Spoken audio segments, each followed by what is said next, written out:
شادی میں اگر ہمارے یہاں بارش ہو جائے تو بڑے بوڑھے کہتے ہیں کہ ضرور اس نے ہانڈی میں کھانا کھایا ہوگا، اسی لیے اس کی شادی میں بارش ہوئی۔ کیا حکم شرع ہے؟ دیکھیں، یہ سب ایسی اپنے پاس سے بنائی ہوئی باتیں ہیں، ان کا شریعت سے کوئی تعلق نہیں ہے۔ یہ ہو سکتا ہے کہ ایک دو شادیوں کے اندر ایسا کوئی اتفاق ہو گیا ہو کہ کوئی ہانڈی سے کھا کر آیا اور بارش ہو گئی، تو وہ بھی یہ ہانڈی سے کھا کر آیا، بارش ہو گئی۔ دو تین میں ایسا کسی نے دیکھا اور اس نے مشہور کر دیا۔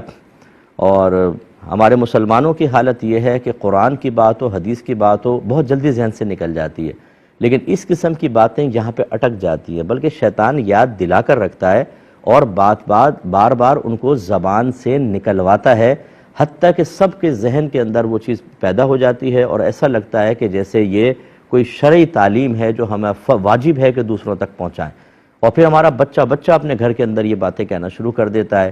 ہمیں ان چیزوں پہ توجہ کرنی چاہیے۔ معاشرے کی اس بگڑتی ہوئی صورتحال کے کیا کیا اسباب ہیں، ہر گھر کے سرپرست کو اس پر توجہ کر کے کم از کم اپنی فیملی کو اس سے محفوظ رکھنا چاہیے۔ اس قسم کی باتیں جب عام ہو جاتی ہیں، اس سے مزید پھلجھڑیاں نکلتی ہیں اور بہت خرابیاں پیدا ہوتی ہیں کہ بعض اوقات ہمارے عقائد اور نظریات انتہائی فاسد، انتہائی خلاف شرع ہو جاتے ہیں، پتہ بھی نہیں چلتا اور ہو جاتے ہیں۔ تو بہرحال اس کی کوئی شرعی حیثیت نہیں ہے، ایسا کچھ بھی نہیں ہوتا ہے، اس چیزوں کو عام نہ کیا جائے۔